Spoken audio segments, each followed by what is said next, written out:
In the world of professional sports, tennis represents a unique location where both male and female athletes experience a near equal popularity and fame. Female tennis players see incredible success and have large fan followings in part due to their equal coverage on television. The success of female tennis players, such as Serena Williams, have earned them massive followings and allowed them to create successful, lasting careers. But popularity aside, many sports journalists and professionals continue to regard male players, such as Roger Federer, as the greatest tennis players of all time with no regard to statistical evidence that says otherwise. So, in a sport with both male and female athletes, how do we decide who is the greatest of all time? Why are sports journalists more apt to assign these titles to males even when the statistics show the females are reigning dominant? In this video, I break down the gendered discussion of greatness in sports, focusing on tennis as an area of professional sports where both genders play equally and experience equal coverage on television. I argue that the culture of hegemonic masculinity remains dominant in all professional sports and sports writing, coverage, and analysis, favoring a culture in which our sports heroes are men because that is what sports tradition and mythology dictates. I focus on Serena Williams and those rejecting to call her the greatest tennis player of all time, opting to use gendered descriptions such as greatest female tennis player of all time, not greatest tennis player of all time. There is no doubt that Serena Williams is a dominant force on the tennis court, as indicated by both her individual game performance and her overall winning record in tournament play. She is ranked first in the Women's Tennis Association and has a shocking 72 WTA singles titles. She has made it to the Grand Slam finals 29 times, losing just 6 of those to give her 23 total Grand Slam titles.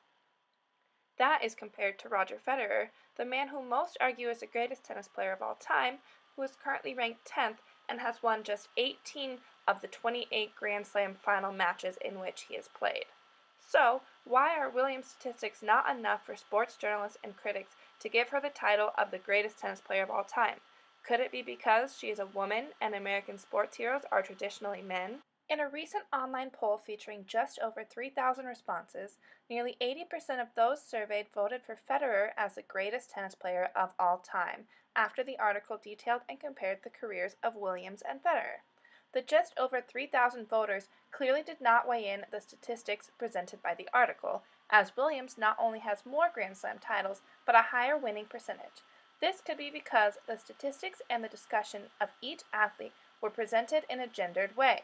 This compares to a study done on Sports Illustrated covers from 2000 to 2011, in which women athletes featured on covers were often featured in gender stereotypical ways and in ways that trivialized their participation.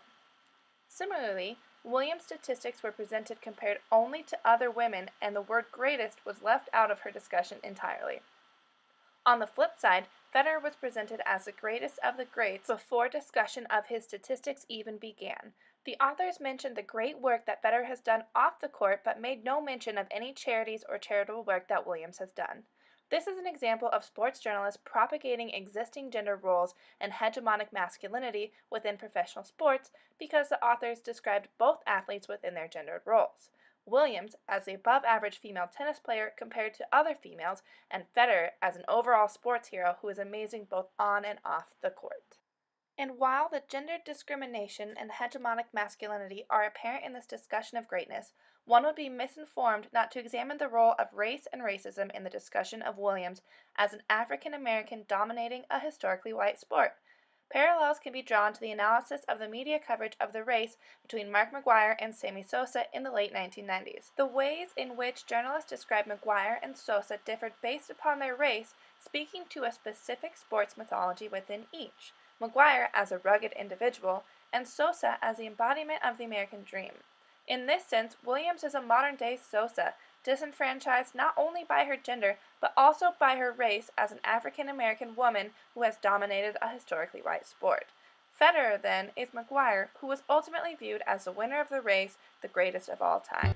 As Williams continues on her path of utter destruction, such as winning the Australian Open while pregnant, she presents a welcome challenge to both the hegemonic masculinity and systematic racism found within the media coverage of professional sports.